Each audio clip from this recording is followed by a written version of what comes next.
Rebecca Clements, thank you so much for joining us on the Plant Trainers podcast today. Thank you for having me. We would love to know if you have a moment of gratitude to share with us. I do. I'm grateful for you two spreading this message and allowing me to help connect, hopefully with a lot of your listeners. And then I am grateful for my puppies. I have 2 dogs that are my world. So I'm grateful for my boys. Very cute. Are they big dogs, little dogs? They're about a 50-pound one and then a littler one that's about 20 pounds. Oh, that must be cute together. They are. The little one too. They always look like a yin and yang because the little one will come snuggle up wherever the big one is. And they're a dark color and a light color. So they look like a yin and a yang. That's really cute. Are they plant-based as well? They are. And what's awesome about that is every vet they've ever seen, they just rave at how healthy they are. Their gums, their ears are always clean. They don't have that like bad wet dog smell. So it's been really cool having them be plant-based their entire lives. That's really good. And then, yeah, you can kind of prove those vets wrong and be like, see, it can be done. Yeah. It's the competitiveness. Yes. So tell us a little bit about how you found the plant-based lifestyle. Yeah, I grew up on a farm, a really small town. I had listened to one of your episodes the other day where you had a guest and she said, I grew up too close to the animals. They were my friends, so I couldn't eat them. I had a very similar experience. I grew up with the animals and I always thought how cool they were, that they were my friends and I never wanted to eat them. So from a really young age, I decided I did not want to eat animals. It started out just because of animals. And as I got older, I learned more and then it became because of the health and environmental reasons too. I grew up in a very meat-based culture. So my dad's a butcher. All my friends would go deer hunting, a really small town. There'd be a certain day of school every year. I remember growing up in middle school and high school that the school would be closed because that was the first day of deer hunting season. So many people would miss school that they would either cancel the day or you just wouldn't have a lot of homework that day because there were so many students missing.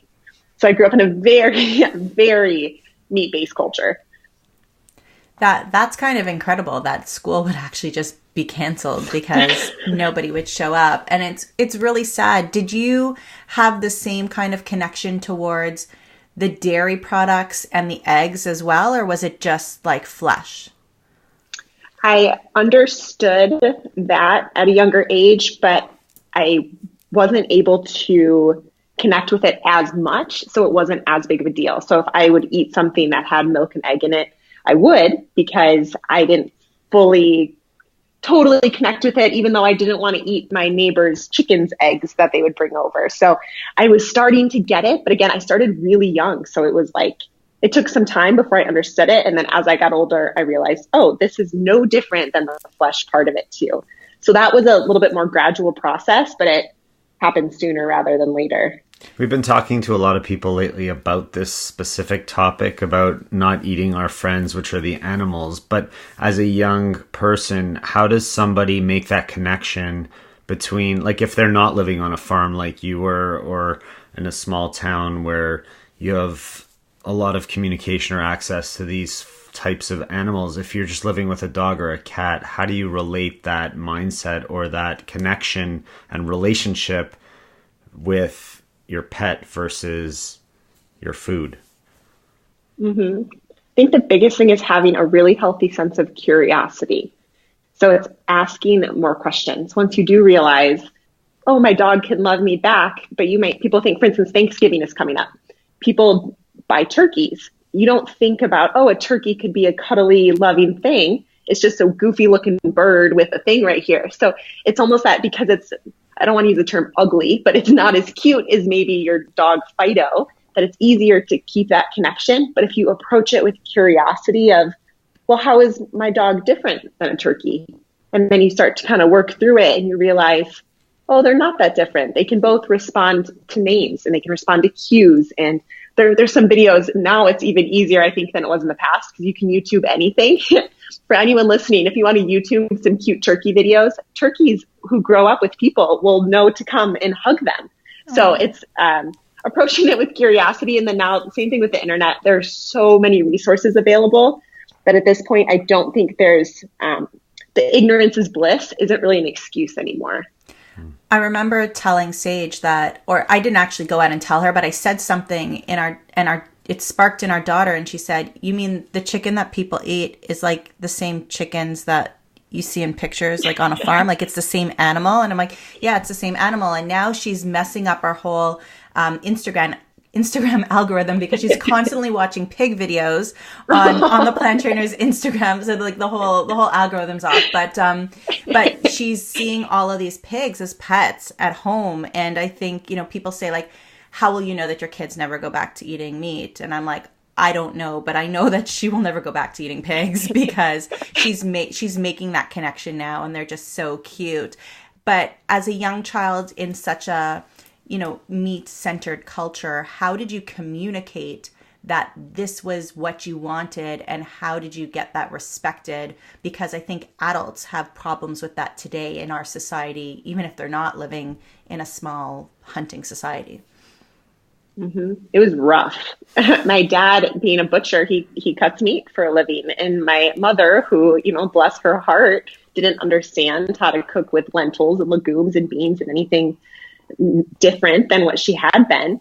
So I remember being a kid and looking at my parents and being all excited. I decided I'm not going to eat animals anymore. And they looked at me and they said, well, you're on your own. So from a very, very young age, I remember every week when my mom would go to the grocery store, I always made sure no matter what I had going on, I would go with her, because if I didn't go with her, there was the cupboards weren't going to be stocked with food that I could eat. So my parents, love them to death, were not necessarily supportive. And that just made it so I had to work harder. And now looking back, I'm grateful for all of that struggle, because when I have clients come work with me, I can think, oh, I've been there. I know what that feels like. I get how lonely that is. So I had to very quickly learn and create resources for myself. So something that was important, always going to the grocery store. I remember when I was 16, everyone was so excited to be able to drive. And because they wanted to go out with their friends, they wanted to, have their freedom. I was so excited, like I get to go to the grocery store whenever I want. Yes. And I would too. I would go to the grocery store and just go up and down aisles, turning over packages, reading labels, and just asking a lot of questions. Going back to that curiosity, just had curiosity for everything. That decision had already been made. I'm not going to eat my friends. So now it wasn't a matter of, ooh, I'm going to eat them and then figure it out later. It was, no, I made this decision. Now I've got to do whatever it takes to figure it out. So what do you recommend for people today who are making the transition or have already made the transition and are having trouble communicating? What kind of language should they be using? Super great question. One of the first things is to get really clear on your why. If you know what your why is, whether it's the animals or your own health or the planet, it makes it easier that when you speak to why you're doing it, it's always forward focused. So it's not about, I can't do this, or I don't have access to this, or my stores don't have meat alternatives or cheese alternatives or XYZ. It's, here's what I'm doing, here's why I'm doing it, and here's where I'm going. So it's always that forward thinking. A really big tip when you're speaking too is to never use the generalizations. So you'll hear people say words like never or always. I'm going to give another cool tip about this too, is becoming aware of your own language is something that's really important. And then also other people's languages. So you might have someone say, I could never go vegan because my family eats cheese on our dinner 4 days a week. That generalization of never or always, those absolute words, aren't propelling that language forward. So a way to meet someone there when you're having like those kind of discussions is you repeat back what they're saying with a little upward inflection at the end. So, oh, you couldn't give up cheese because your family always eats cheese for dinner. So kind of beginning to question that when you're talking to other people and having that same dialect with yourself. So if you catch yourself saying, oh, I gave up meat and that was easy, but I could never give up eggs in the morning. I'm a runner. I need my protein or XYZ. Instead, it's you kind of challenge yourself. Wait a second. I could never give up eggs. And then when you have that kind of doubt, it opens up room for more possibility. So language that's going to create a more self-fulfilling prophecy.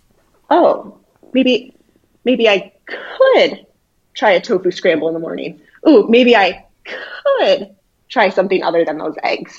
I'm sitting here laughing because you sound like our friend Brad talking about limiting beliefs. And, you know, like he'll come over and we'll be like, so this is what's going on with the kids. And he'll turn to like one of them and be like, so you never get to do what you want, right? Never?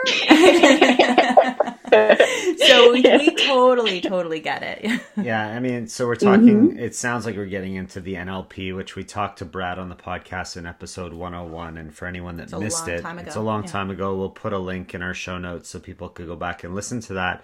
But for those that don't have time to go back, maybe you could just explain to everybody what NLP is all about, and we'll talk more about how we can use it as we already started doing. NLP is neuro-linguistic programming. So the best way to say it is it's the language of our mind. I forgot the statistic, but it's some like 30,000+ thoughts we have a day. And if we're not becoming aware of what we're thinking, we're starting to run on default.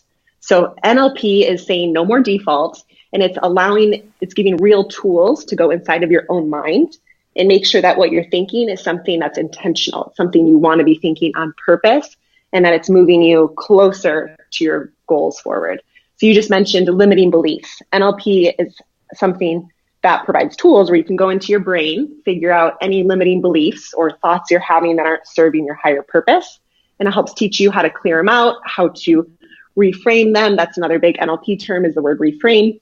And you're taking something that's not working, you're just giving it a little spin by changing your language, which then changes the way you think about it. And then that changes the way you act. It changes the way you have conversations with people and how you essentially show up in the world. The book, The Secret, there's a lot of NLP in there. They don't ever say it, but that's essentially what it is, right? Yeah. Yep. Just made that connection now, sitting here today. So how can these limiting beliefs keep people from becoming fully plant-based or following through or reaching the goals that they want to reach? When you can change the way you talk to yourself, that changes your actions. So if someone is speaking to themselves in a way that's limiting them, they're going to continue to be limited. So an example of that is people have heard, at least I've heard many people say, I think it's really admirable that you're vegan, but because of my religion, I can't give up this kind of product or these amount of animal things. It's part of my culture. It's part of my XYZ. So when people have that language to themselves, they've already made the decision. They've already decided they're not willing to try something new because they're resting on that language. So trying to think of a couple more examples. So, but if someone doesn't want to make a change, can we help them reprogram their mind without them even realizing it? Yes, absolutely. And that is where NLP, starting to learn how to use our own language, you can then use those same techniques on other people. So like reframing. Reframing is a huge one. Someone, trying to think of a lot of examples. There's been, you've seen, I'm sure, commercials for the dairy industry. Got milk. That's a big one. Got milk. Even those words, what that's saying is it has an implication of you should have milk. Did you get your milk yet? It's not, do you drink milk? Do you think milk's healthy? It's got milk. Did you get yours yet? And then that kind of becomes the default, or like the standardized American breakfast, eggs, bacon, cheese on a McGriddle kind of thing. That standardized breakfast, it makes you think that that's the default, and you're not questioning it or thinking, oh, what else could I be having for breakfast? So when you start to recognize those thought patterns of yourself, then you can challenge other people. One big thing in NLP is called a modal operator. So it's when people use words like, I need to, I have to, I should. And those kind of words, when you hear other people have those kind of words, you can pick up on it. So a question, we'll go to the egg example. I have to have my eggs in the breakfast so I can fuel for my run. That have to, that's a key word that I can pick up on in a conversation with someone, and then you can challenge it to create possibility. So, oh, you have to. Well, let me ask you this.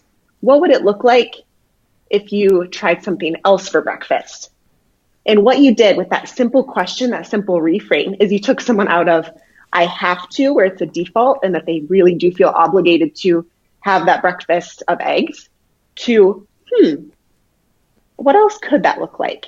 And then that allows them space to start to think about other options and alternatives.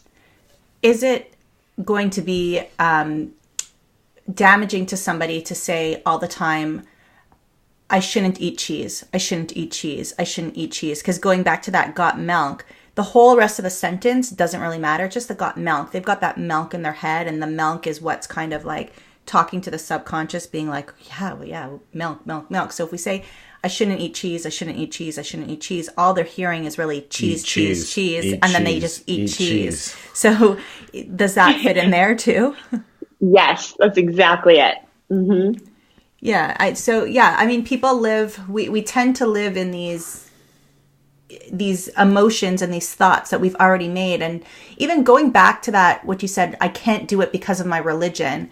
I have a really big problem with that. I don't have a problem with religion, but I have a problem with people who put something else on a higher platform than their own personal health when they know that something is better. So even, there's even a group of vegans who will act really mean and be really unkind to other people, or who will only eat junk food and their bodies will get out of control. And they're trying to make better for other people or other animals, but they still, act in a certain way or treat their body in a certain way. And if we don't look into ourselves first, and we don't do for ourselves first, and we're sacrificing our own health, our own mental state, our own abilities to thrive before, I'm not going to say the church, but before religion, before, their society that they grow up in, before their family, and they're willing to hurt themselves so that they don't hurt the people around them.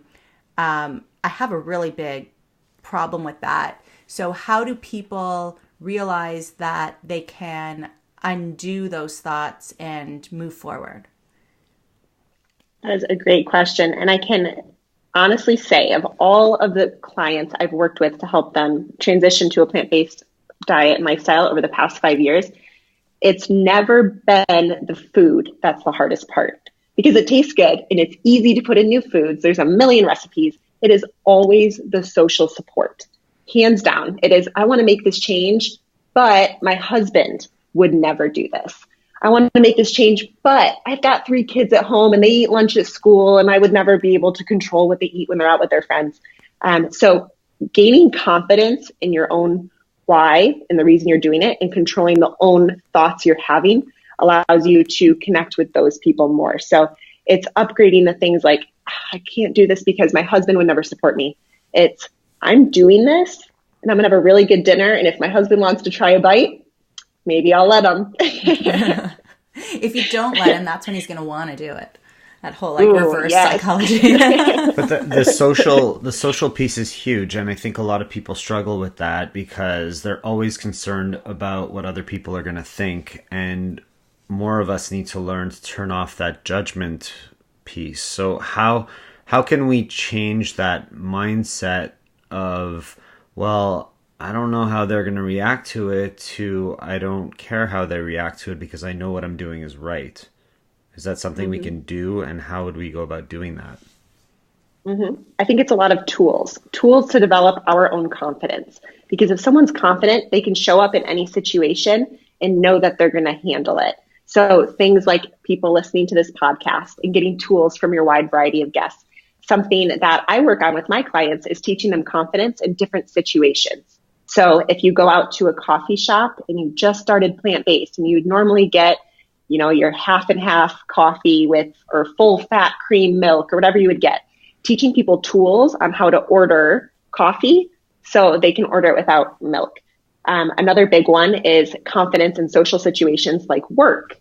A lot of times when people work, if they're traveling, they're staying at hotels, they're going to work conferences where the display is, muffins and some little sausages or something, teaching people how, when you're in situations like that, to either prepare ahead of time. So, hey, you know, you might be in a situation that's uncomfortable. You might get hungry. Let's pack a couple, vegan jerky sticks, or have some, like, an extra fruit in your bag, just in case you get hungry. So arming people with those tools, that when they show up in a situation, that they've got more confidence.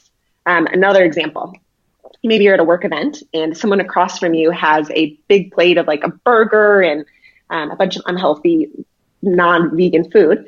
And then you've got your plate of, maybe a big salad or some lentils or garbanzo beans or whatever it is. And you hear someone make the comment, "Ooh, that looks like some rabbit food," or, "How's that rabbit food?" Instead of taking that personally, reframing the situation. So instead of thinking, "Oh, this person's out to get me," or "they don't get it," or "they don't understand," all of those thoughts are limiting beliefs. So reframing it to, how can I help this for the higher good? Well, maybe this person's a little insecure about what's on their own plate.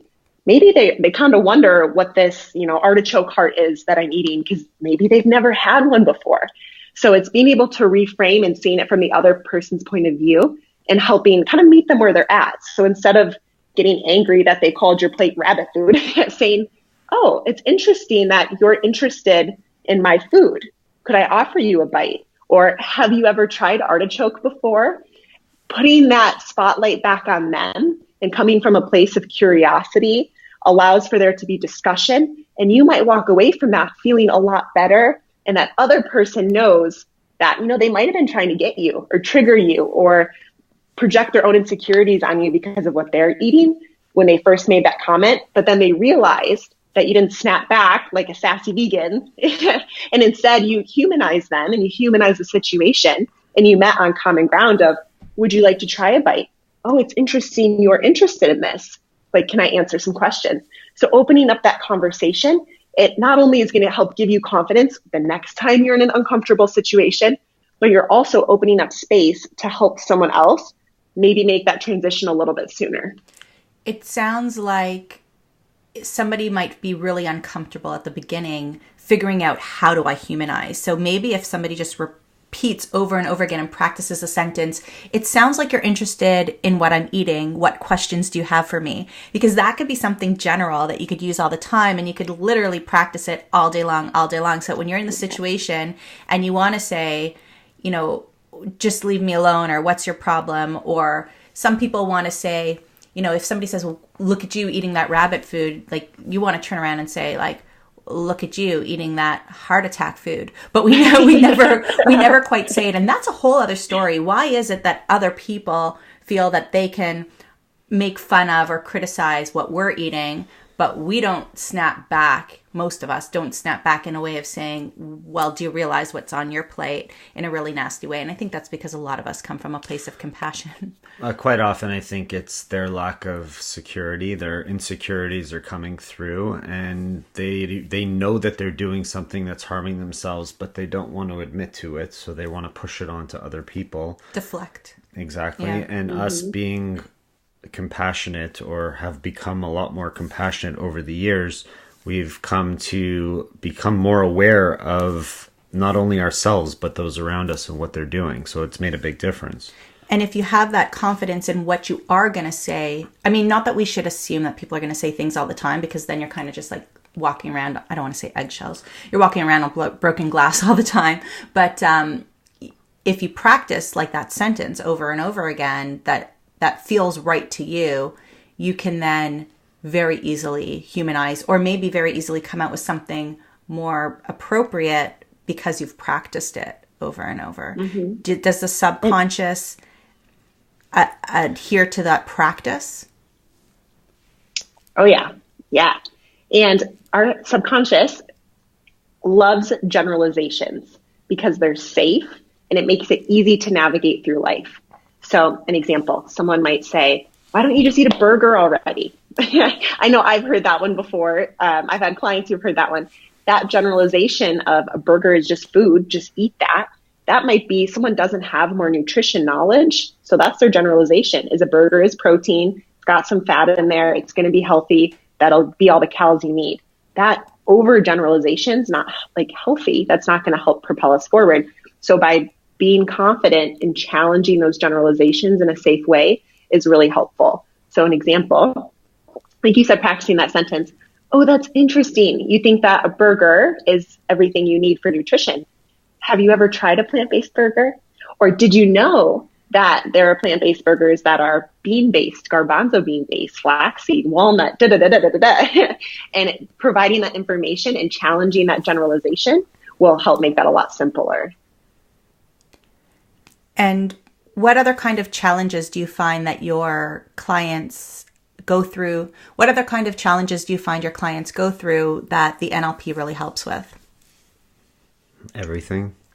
Yes. Willpower. Here's an example. Willpower. Good. Yes. So we're coming up to the holidays. I'm not sure when this episode will be aired, but around Christmas time, Thanksgiving, a lot of times people think, oh, well, I need a hack of how to be able to show up to this Christmas party and deal with all my cousins and uncles and whoever that might make comments, or there's going to be a lot of this kind of food. And even if it's vegan, it's still vegan junk food. I'm not sure.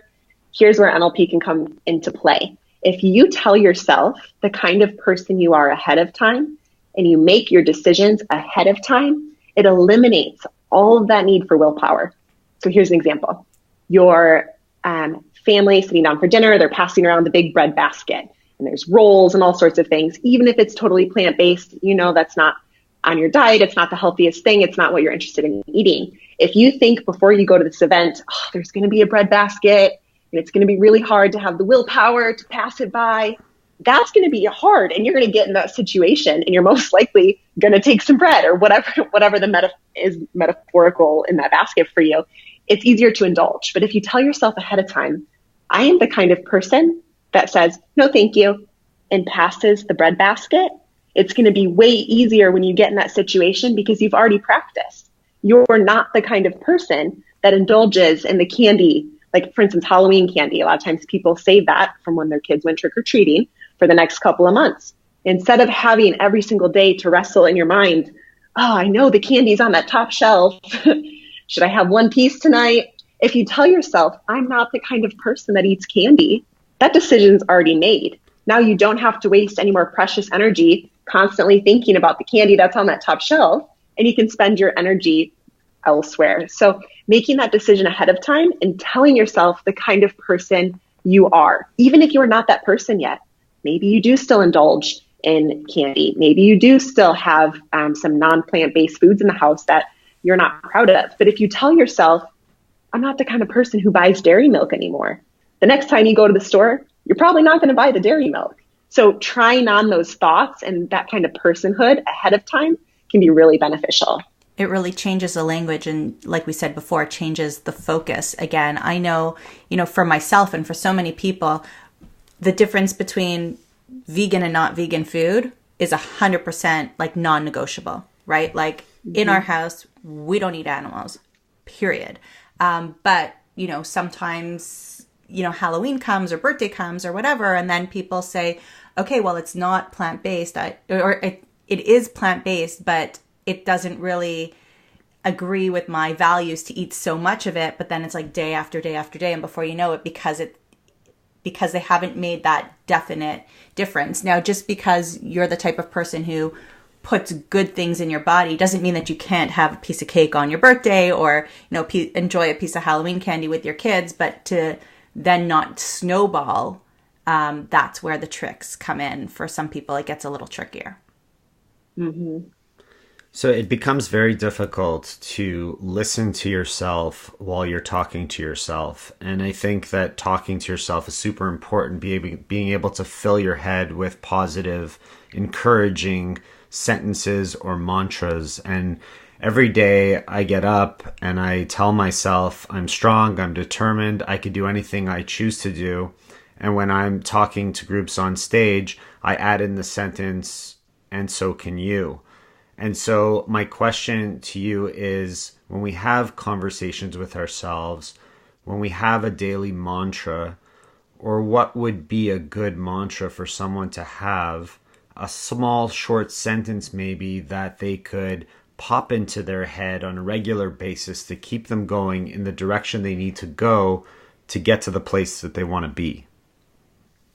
I love this question. I want to take it a slightly different route by giving someone a principle instead. So because those mantras are incredible and can be so different person to person, the reason sometimes mantras are trying to change our thinking to something more positive, the reason it doesn't work is because it's too radical of a change for someone.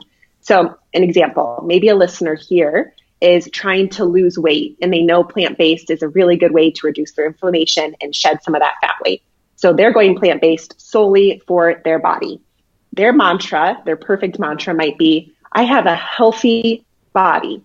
But if they're very unhealthy, maybe massively overweight, they don't feel good, they're lethargic all day, to wake up every morning and tell themselves, I have a healthy body, that might be too radically different that their brain, who has spent 30, 40, 50 plus years thinking, I hate my body, I'm embarrassed by my body, I don't want to take my shirt off at the pool or whatever it is, that belief of I have a healthy body, their brain is just going to reject that because they're like, no, that's not me. So instead, if someone listening, you're experiencing something like that, and you try to put in a more positive belief, but it's just not working, instead, you have these two polar opposites, meet in the middle ground. So find something neutral.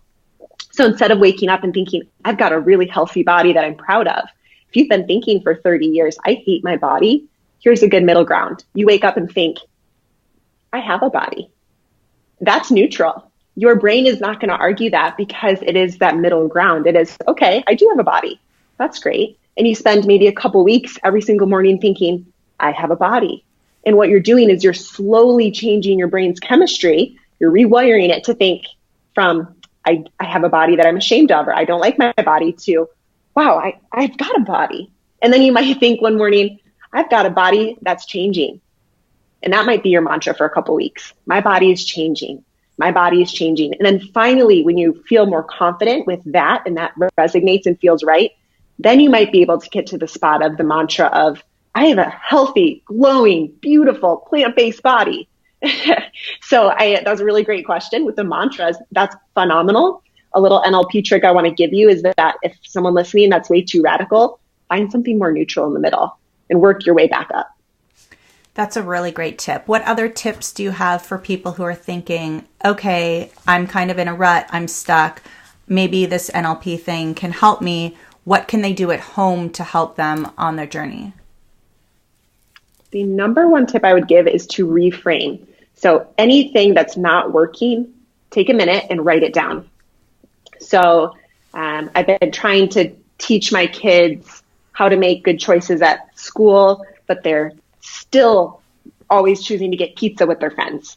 You write down that problem and you do a reframe. So instead of thinking, this is so frustrating, they're not listening, they're not doing any of the things we've talked about, how can you reframe that situation to use it as fuel? So, okay, my kids always want to get pizza with their friends and we know it's a cheese pizza and it's not very healthy.